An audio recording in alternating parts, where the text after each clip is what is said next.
네, 안녕하세요. 이지 화목 북클럽 운영하는 장영현 작가입니다. 네, 3월 이제 시작했는데요. 원래 오늘부터 6시부터 이제 30분간 독서를 하고 30분간 나눔을 하려고 했는데 아무도 오지 않았습니다. 네, 아무도 오지 않았지만 저 혼자라도 저 자신 원래 독서라는 게 누구를 위해서 하는 게 아니라 자기 자신을 위해서 하는 거거든요. 그래서 저는 오늘 저 자신을 위해서 이렇게 30분간 혼자 독서하고 혼자 좀 생각을 나누는 그런 시간을 가질 겁니다. 뭐 혹시 방송을 보시는 분 계시다면 또 이 시간을 활용해서 30분만 읽어보세요. 네. 독서라는 게 이제 책 읽어야지 라고 해서 책을 뭐 읽을 수 있는 시간이 없다 핑계입니다. 네. 평소보다 1시간 먼저 일어나서 짧게라도 읽고 오늘 한 챕터라도 아니 다 한 장이라도 책을 읽겠다. 한 줄은 좀 너무하고요.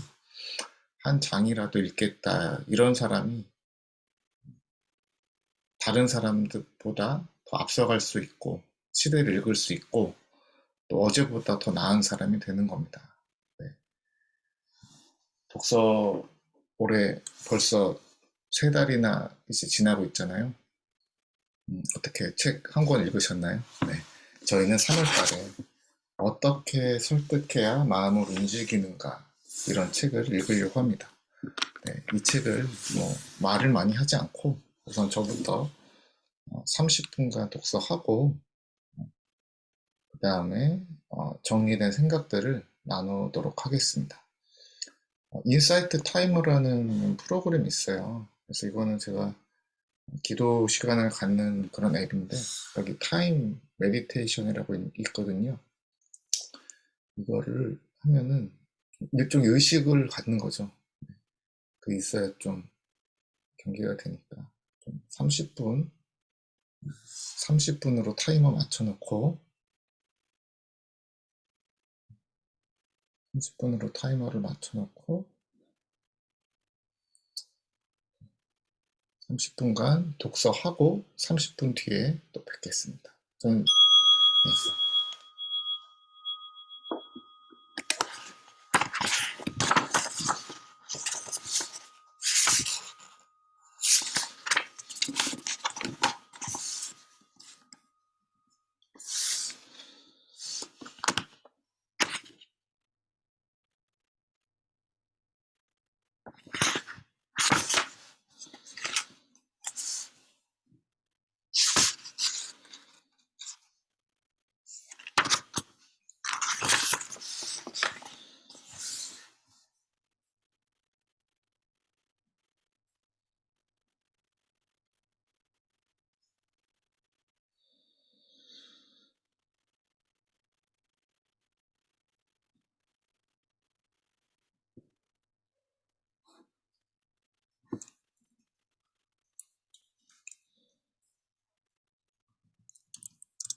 네, 30분 다 읽었습니다. 네, 30분이 생각보다 짧지 않아요. 많이 읽을 수 있습니다. 저는 현재 어떻게 설득해야 마음을 움직이는가 34페이지까지 읽었어요. 네, 꽤 이렇게 하루에 이만큼만 읽어도 사실은 한 달 정도면 읽고 읽은 걸 쓸 수 있고 뭐 이렇게 도구가 있다면 방송도 할 수 있겠죠. 결국 저는 이제 중요한 지식이란 남에게 이제 가르쳐 알려줄 수 있는 것만이 자기게 된다고 생각하거든요. 그래서 오늘은 제가 읽은 30분간 읽은 거에 대해서 좀 예, 7시까지 나눔하고 저는 7시부터 이제 운동을 하러 단지 헬스장으로 가겠습니다. 네, 30분 독서. 하루에 1시간 운동하면 뭘 해도 성공할 수 있을 것 같아요. 네, 그렇게 한지 지금 한 몇 달 됐는데 자신감이 생겼거든요. 전 이제 책을 읽을 때 특히 이 책은 그 빅토리아 매드백이라는 그 이제 미국 작가죠. 켈로그 MBA 그 교수, 경영대학원 교수인데 이 외국 책을 읽을 때는 외국인이 쓴 책을 번역된 번역서를 읽을 때는 특별히 이제 원제에 좀 주목하는 편이에요. 왜냐하면 책 제목에 거의 책의 감히 말하건대 80%에서 90%의 메시지를 담고 있거든요. 그래서 이 책의 원제를 보면 negotiate without fear라고 되어 있습니다. 네, 영어 발음이 안 좋아도 이해해 주시고 이게 두려움 없이 협상하는 법 이렇게 될 것 같아요. 직역을 하면.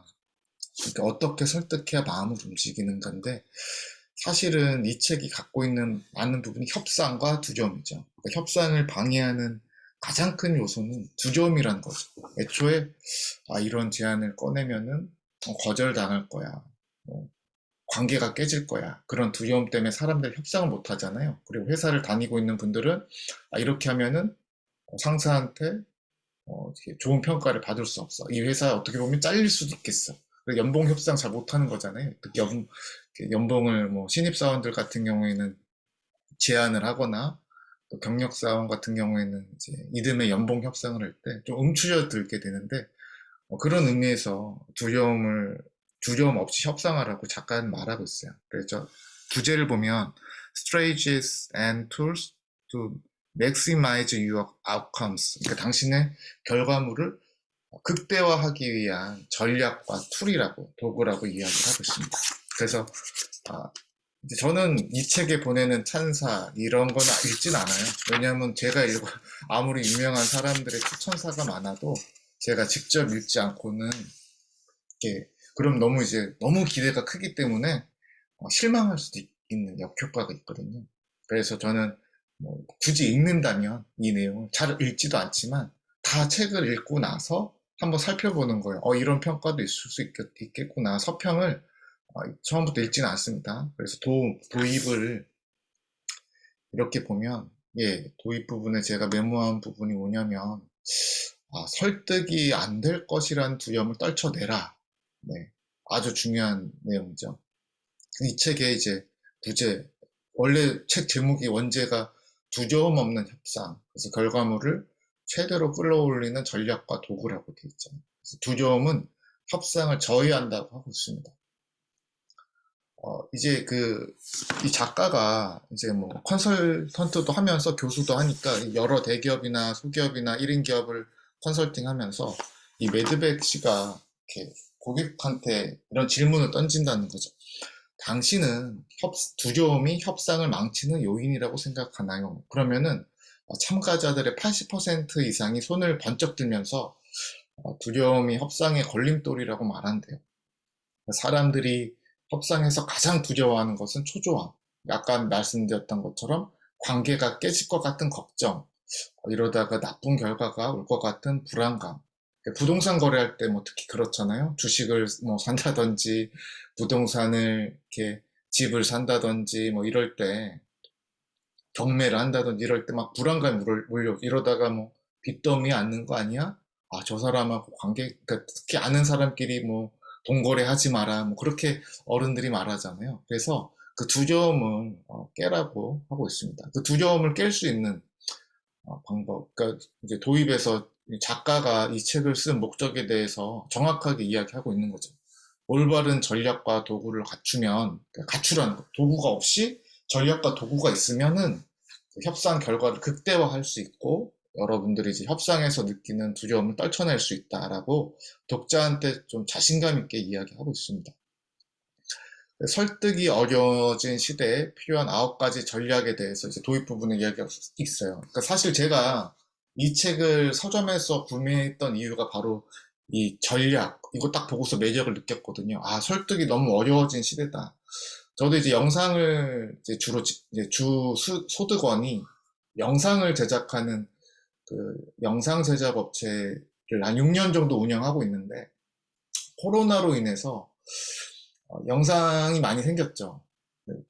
많이 생기면서 이걸 하려고 하는 사람도 많아진 거예요. 그래서 너무 어려워진 거죠. 기존에 있는 고객사들도 떠나고. 그러니까 의아해하죠, 사람들이. 코로나 때문에 이제 비대면 회의나 영상 콘텐츠가 많아지면서 사업 더 잘 되는 거 아니에요? 이렇게 질문하는데, 사실은 어려워진 이유가 회사뿐만 아니라 이제 개인들도 영상을 만들어서 이렇게 이제 서비스를 하고, 뭐 크몽이나 이런 데 가면 3만 원짜리, 5만 원짜리 작업자분들도 계시잖아요. 그분들이 뭐 나쁘다는 게 아니라 이 가격대도 많이 떨어지고, 또 이제 고객들도 배워서 한다는 거죠. 저도 어떤 고객한테는 솔직하게 말씀드린 적 있어요. 그냥 배워서 하십시오. 왜냐하면은 저한테 돈을 주기에는 너무 영세한 업체고, 그래서 저한테 교육비를 주시면 제가 이걸 하겠습니다 했는데, 생각해보면 이런 설득을 이제 협상을 하는 방법을 잘 몰라서 저도 한 가지 제안만 했던 오류가 있었던 것 같아요. 이 책을 읽고 나서 저는 자영업 또 다른 걸로 하는 사업들도 좀 잘할 수 있을 거라는 그런 생각이 듭니다. 그래서 첫 번째 전략이 아, 누구도 거절할 수 없는 제안을 테이블에 올려라. 네, 누구도 거절할 수 없는 제안, 이거는 사실은 아주 유명한 영화 대사죠. 대부 아십니까? 대부 갓파더. 네, 로버트 드니로. 네, 이제 나왔던 아, 이제 그 대부라는 마피아 영화죠. 그 이제 영화에서 아, 거절할 수 없는 제안을 하겠다. 아주 이제 전 세계에서 유명한 대사 중에 1, 2위를 다투죠. 1위가 스타워즈 I'm your father 이거고, 한 2위 정도가 그거예요. 그러니까 그 뭐냐면 이 제안을 거절하면 죽여버리겠다는 거죠. 네. 근데 그렇게 하지 말고, 네, 자신에게는 편안하고 상대방에게는 중요한 쟁점을 의도적으로 제시하라는 겁니다. 네, 그러니까 나한테 편안한 제안은 뭔가. 그러니까 제가 이제 제안을 하기 전에 제 작가의 의도를 보니까 제 생각은 우선은 제안을 할 때 너가 편안한 거, 스스로의 편안한 거를 먼저 생각하라. 그러니까 그리고 상대방에게는 중요한 쟁점, 이런 이슈가 당신한테 중요하지 않습니까? 이런 걸 하라는 거죠. 두 번째, 언제나 두 번째 무기를 막여놔라. 예, 플랜 B죠. 여기서는 이 내용을 베트나라고 하는데, 이 베트나라는 의미는 제일 모르니까 쓰진 않았어요. 그러니까 그게 있는 것 같아요. 이 작가가 생각하는 플랜 B라는 걸 베트나라고 하는 것 같은데, 협상이 결렬될 때를 대비해서 마련해야 하는 최적의 제안은 모든 협상에서 가장 큰 동력원이다. 그러니까 내가 제안한 게 받아들여지지 않았을 걸 예상해서 다른 제안도 한번 하라는 거죠. 네. 그래서 결국에는 목적을 이룰 수 있게끔 뭔가 제시를 할 수 있는 그런 사람이 되라는 거죠. 세 번째는 모든 제안에서 마지노선을 파악하라. 마지노선을 알면 명확성을 확보할 수 있다. 이게 이제 자영업에서 정말 중요한 것 같아요. 사업에서도 그렇고요. 결국 이 가격까지는 꼭 받아야 됩니다. 이런 거를 얘기하는 거죠. 저도 이제 어떤 분들이 영상 이거 얼마야? 저는 이 정도까지 꼭 받아야 됩니다. 그게 안 되면은 아예 제안 진행되지 않습니다라고 아예 제안하죠. 그게 없어버리면은 이게 영상이라는 서비스는 제조 물품이 아니기 때문에, 실제 물건이 아니기 때문에 가격을 이렇게 파악하기 힘들어요. 그래서 나의 하루 인건비는 얼마고, 이거를 작업하는데 하루 이제 소요되는 시간 비용이나 여기에 어떤 장비와 어떤 인력이 투입되고 이런 것들을 명확하게 확보를 해야 돼요. 그래서 저는 이 가격이 깨지면은 안 됩니다라고 이렇게 된다는 거죠. 네 번째, 당신만 아는 과감한 목표를 세워라. 목표를 과감하게 잡아두면 협상에서 자칫 부실한 결과를 거두거나 손해를 입을 것 같다는 불안을 가라앉힐 수 있다. 네, 좀 세게 부르라는 거죠, 가격을. 그래서 이제 가격을 좀 많이 올리고, 그 다음에 이제 뭐 좀 양보하듯이 하면서 상대방을 설득할 수 있는 거예요.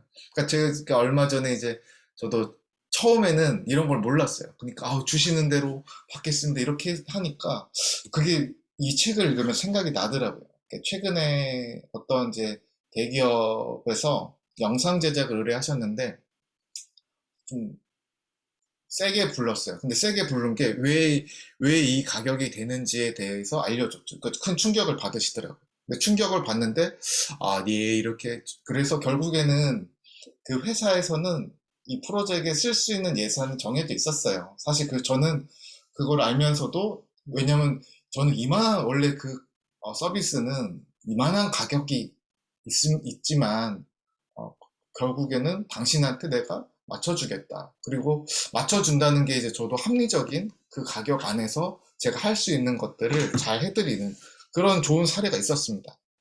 이건 이제 사실은 책을 봐서 배우면 좋겠지만, 현장에서 더 많이 느낄 수 있는 것 같아요. 다섯 번째, 자신이 원하는 것을 먼저 제안하라. 네, 먼저 제안하라는 거죠. 이렇게 먼저 이제 제안하기를 기다리면은 기회를 놓치게 될 수 있어요. 사람들은 흔히 협상을 주도하기를 꺼리고 상대방이 먼저 제안하기를 기다립니다. 그래서 먼저 제안하면 출발점을 정할 수 있고 유리한 위치를 잡을 수 있죠. 그래서 가격을 먼저 정한 사람이 유리한 겁니다. 여섯 번째, 상대에게 선택권을 주고 신뢰를 얻어라. 그러니까 아까도 말씀드렸다시피 단 한 개의 제안만 하면 이렇게 저도 제안서를 이렇게 작년부터 그런 요령이 생긴 것 같아요. 이런 경우에는 얼마, 이런 경우에는 얼마. 그러니까 사실 제일 좋은 거는 이제 세 가지죠. 이건 마케팅의 방식이기도 한데 뭐 DJI나 그런 회사들이 잘 쓰는 것 같아요. 그러니까 상단, 중단, 이제 하단, 그러니까 비싼 거, 보통, 그다음에 저렴이 이렇게 했을 때 주로 이제 기업들이 주로 많이 쓰는 거죠. 그래서 삼성전자나 LG전자 같은 경우에도 이제 뭐 상위 레벨 시그니처나 이제 이런 것들 있잖아요. 상위 브랜드를 내놓고 그다음에 중간. 결국에는 제일 많이 팔리는 건 중간이거든요. 그래서 결국 그걸 선택할 수 있게끔 미끼 장치를 하는 거죠. 그래서 다수 제안을 하면 단 하나의 제안을 내놓는 경우보다 더 효과적으로 매력적인 출발점을 정하는 데 보탬이 된다. 네. 그렇습니다. 그래서 저희가 그 대기업하고도 할 수 있고, 또 이제 1인 기업이나 뭐 영세업체의 영상을 할 수 있었던 것도 이런 경우에는 이렇고, 저런 경우는 저렇고, 뭐, 30초에 뭐 1,000만 원짜리도 있고, 뭐, 조금 이렇게 할 수 있는 방향에서, 처음에는 얘기하면, 이러는데, 네, 당신 할 수 있는 가격이 어떤 겁니까? 라고 했을 때, 거기에 저희가 대응을 할 수 있는 네, 그런 경험이 있습니다. 일곱 번째, 원하는 것이 있다면 직접 말하라. 직접 말하는 방식으로 협상할 때는 거래를 놓칠지 모른다는 불안감 없이 더 많이 요구할 수 있다. 상대방의 반응을 확인하라는 거예요. 요즘에 사실 줌이나 구글 미트나 화상으로 할 수 있는 것들이 더 중요하다는 거죠. 저도 최근에 이제 자영업이 좀 어려워서 어떤 핀테크 기업에 면접을 본 적이 있어요. 일단 줌으로 면접 봤거든요. 그 사람의 눈빛이나 어떤 반응을 보고서 저의 스피치가 달라지더라고요. 면접을 1시간 이상 본 거예요. 왜냐면 계속 이제 거기에 대한 피드백을 주고 또 저에 대한 궁금증을 야기하고 해서 결국에 뭐 그 회사 가지 않게 됐는데, 네, 그거는 이제 나중에 한번 말씀드릴게요. 네. 그래서 결국에는 전화하는 것들은 이제 뭐 사실 카톡으로 하는 거나 메시지로 했을 때는 상대방의 의중을 좀 파악하기는 어려워요. 그리고 오해도 있을 수 있고 텍스트가 주는 한계라는 게 있거든요. 그래서 통화가 좋고 또 만약에 할 수 있다면 영상통화. 제일 좋은 거는 만나서 기류를 확인하고 또 같이 먹으면서 어떤 뭐 차라도 한 잔 마시면서 그런 여유를 가지고 대응하는 게 좋다고 생각합니다. 저는 이제 거기에 이 주장이 전적으로 공감하고요. 8번. 더 크게 요구하고 한 발 물러서라. 당신이 양보할 때 상대방은 자기가 이기고 있다는 느낌을 받으면서 거래 만족도가 높아진다. 근데 그거죠. 앞에 이게 보면은 일부러 9개 맞추려고 그랬나? 그래서 뭐 4번하고 좀 비슷한 것 같아요. 이렇게 더 과감한 목표랑 더 크게 요구하고 이게 비슷한 것 같은데 뭐 어쨌든 뭐 맥락을 이렇게 만들려고 이렇게 제목을 짰을 수도 있겠죠. 소제목을. 당신이 양보할 때, 그러니까 결국에는 크게 부르고 조금 져주고 있다. 그러니까 많이 요구하고 이런 거는 이제 협상의 전통적인 방법이죠. 네. 9번째, 당당한 태도로 설득력을 더하라. 네, 이게 정말 태도가 전부라는 책이 있는데 정말 이거 맞습니다. 아무리 인포메이션은 정보를 많이 주고 강한 뭐 스킬이 있다기보다는 와, 뭐가 있길래 저렇게 당당해라고 했을 때 상대방은 거기에 쉽게 설득이 정말 되는 것 같아요. 그런 경험이 몇 번 있거든요. 그래서 처음에는 그런 요령이 없었을 때는 막 PPT로 1시간 반 동안 이걸 하면은 왜 당신한테 도움이 된다 이런 거를 하고 이제 되겠지라고 생각을 했는데 그 사람 기억에 남는 게 몇 안 되는 거예요. 그래서 나중에 요령이 그것도 사실은 해봐야 아는 것 같아요. PPT나 뭐 어떤 설명지나 이런 것 종이를 뭐 이용해서 어떤 그 책을 이용해서 알려줄 수도 있지만 결국 그런 과정을 거친 다음에 저도 보니까 중요한 건 정보보다 감정일 수 있겠다. 상대방이 느끼는 나의 그런 당당한 태도일 수 있겠다. 이런 생각 전적으로 공감합니다. 네. 과연 이제 명교수인 것 같아요. 작가가 그런 평가를 받았는데요. 제가 오늘 읽었던 첫 번째 장, 그래서 거절할 수 없는 제안을 테이블에 올려라. 쟁점이 제일 중요하다. 이슈가. 그래서 협상을 잘 준비하는 세 가지 핵심 단계는 1번, 올바른 쟁점을 테이블에 올린다. 그래서 올바르지 않은 쟁점 올려봤자 이게 설득이 안 된다는 거죠. 협상 자체가 결렬된다는 거죠. 제일 중요한 거는 우리가 무엇을 같이 협상할 것인가, 그 주제를 선정하는 게 중요하다. 두 번째, 목표와 최적의 대안과 마지노선을 분석한다. 그러니까 서로 당신도 최소한 이만큼, 나도 최소한 이만큼은 해야 된다라는 그런 마지노선 분석. 그다음에 세 번째, 논의 계획을 세운다. 그러니까 올바른 쟁점을 제안하는 것이 두려운 감정을 없애는 동시에 상대의 마음을 움직이는 첫 단계입니다. 그러니까 여러분은 작가가 독자한테 묻고 있어요. 당신은 상대방에게 무엇을 제안할 것인가? 어떤 그게 음식이 될 수도 있고, 뭐 어떤 스마트 바이크가 될 수도 있고, 화장품이 될 수도 있고, 영양제가 될 수도 있는데, 만일 당신이 한 가지 안으로만 협상한다면 상대방과 관계가 나빠지거나 성과를 부실하게 올릴 가능성이 크다. 그러니까 이것만 딱 주면은 카드가 한 가지만 있으면 안 된다는 거죠. 여러 가지 카드로 상대방에게 주라는 거죠. 그걸 전문 용어로 프로모션이라고 하죠. 당신이 무언가를 팔려고 하는데 가격만 협상한다면 서로 적대적인 분위기와 승패적 사고방식이 생길 수밖에 없다. 그래서 뭐 우리가 외국 가면은 시장 가서 야시장 가서 막 그러잖아요. how much? 또 뭐 인도 영어로 해서 too much, expensive 이렇게 하면 cheap, more cheap 이렇게 하는데 그렇게 하지 말라는 거예요. 그러면은 결국에는 파는 사람은 막 손해 보면서 이렇게 팔면 기분 나쁘고 사는 사람도 뭐 이렇게 하는데 저는 그런 생각을 해봤어요. 그러면 가격 외에 무엇을 더 제안해야 될까? 이런 고민했거든요. 그러니까 저는 이제 어떤 촬영을 갔을 때 영상 말고도 내가 줄 수 있는 것들, 영상을 하면은 나는 그럼 거기에 맞는 촬영을 또 해주겠다. 현장에 있는 사진을 촬영하겠다. 뭐 이런 것들을 가격 말고도 좀 줄 수 있는 걸 더 주는 거죠. 뭐 고깃집 사장님 같은 경우에는 고기를 공짜로 줄 수는 없고 이걸 시키면은 뭐 어떤 게장을 좀 더 주겠다. 뭐 이렇게 쉽게 얘기하면 그런 거겠죠. 그래서 협상의 명분은 중요하지만 논의할 거리를 많이 확보하는 거죠. 이게 결국 관계죠, 관계. 그러니까 결국에는 목적을 달성하기 위해서 우리가 그 사람에 대해서 좀 더 잘 알아야 된다. 그래서 그런 제목이 있어요, 이 책에. 그 회사의 CEO가 밤잠을 설치는 이유는.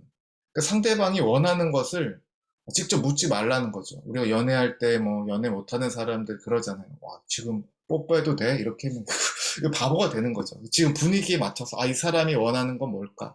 그래서 제가 봤을 때는 연애를 잘하는 사람은 사업도 잘할 것 같다 이런 생각을 해봤습니다. 그래서 상대방의 문제가 무엇인지 파악하고 어, 우리가 그 문제를 어떻게 해소될 수 있는지 그거를 궁리해야 된다는 게 단어를 쓰고 있는데, 궁리라는 단어 아주 제가 좋아하는 단어죠. 궁리. 뭔가 머리를 빡빡 돌려서 어떻게 하면 저 사람이 원하는 거를 알아내고 도와줄 수 있을까? 그런 사람이 돈을 버는 겁니다. 네, 지금 저는 이렇게 돈을 많이 벌지 못하고 있지만 돈을 그렇게 궁리를 하게 되면 돈을 많이 벌 수 있겠죠. 그런 확신이 있습니다. 당장 처리할 수 있는 한두 개의 급선물을 알아내야 된다는 거죠. 저 사람이 아이가 아토피가 있어. 저 사람이 지금 건강에 적신호가 왔어. 저 사람은 아름다운 피부를 원해. 저 사람은 약간 뭐 건강한 루틴을 원해. 이런 것들을 알아내야 된다는 거죠. 그래서 상대 회사가 상장 기업이라면 실적 보고 내용을 검토하고, 그렇지 않다면 회사의 웹사이트를 조사하라. 그러니까 이용 가능한 모든 자료를 확보해서 정보를 얻어라. 그러니까 제가 이제 하는 일 중에 하나는 어떤 작가들을 만나서 인터뷰 촬영을 하는 게 있는데, 저는 그것 때문에 책을 한 달에 4권씩은 꼭 읽게 되는 것 같아요. 책을 읽는다는 게 막 앉아서 읽는 게 아니라, 이 작가는 어떤 커리어를 갖고, 이 책의 핵심 메시지는 무엇이다. 이거를 파악하고 이 사람은 이 책을 왜 썼는지를 파악하면은 작가가 엄청 서로 처음 보는 사이거든요. 엄청 친근하게 느낍니다. 그래서 이제 그런 말을 하죠. 일장의 마무리에서 정보조차 검토하지 않는 것은 상대방에 대한 무례다. 네, 많은 기자들이 기레기라는 평가를 받는 게 인터뷰 대상자를 조사하지도 않고 이렇게 만나서 인터뷰를 하기 때문에 스타들한테 막 많은 고초를 치르고 있죠. 네. 여러분은 오늘 누구를 만나실지, 또 누구를 만나서 누구를 설득할지, 오늘은 딱 한 가지만 기억할게요. 상대방에 대해서 잘 알아야 된다. 내가 이 문제를 어떻게 해결해야 된다. 이런 것만 하나만 갖고 가도 오늘 30분 독서는 성공할 수 있을 것 같습니다. 그래서 오늘 하루 30분 독서 하삼독 이렇게 같이 해주셔서 감사하고, 또 뭐 구독, 좋아요 많이 안 눌러주셔도 돼요. 그걸로 제가 하는 게 아니라 이 방송 자체가 제 자신이 책을 30분 읽고 저의 생각을 기록에 남기는 자체가 좋아요인데, 뭐 구독, 좋아요 누르면 힘이 나겠죠. 뭐 근데 그게 그렇게 안 하셔도 저는 저 자신을 위해서 독서하고 여러분과 나누고 싶습니다.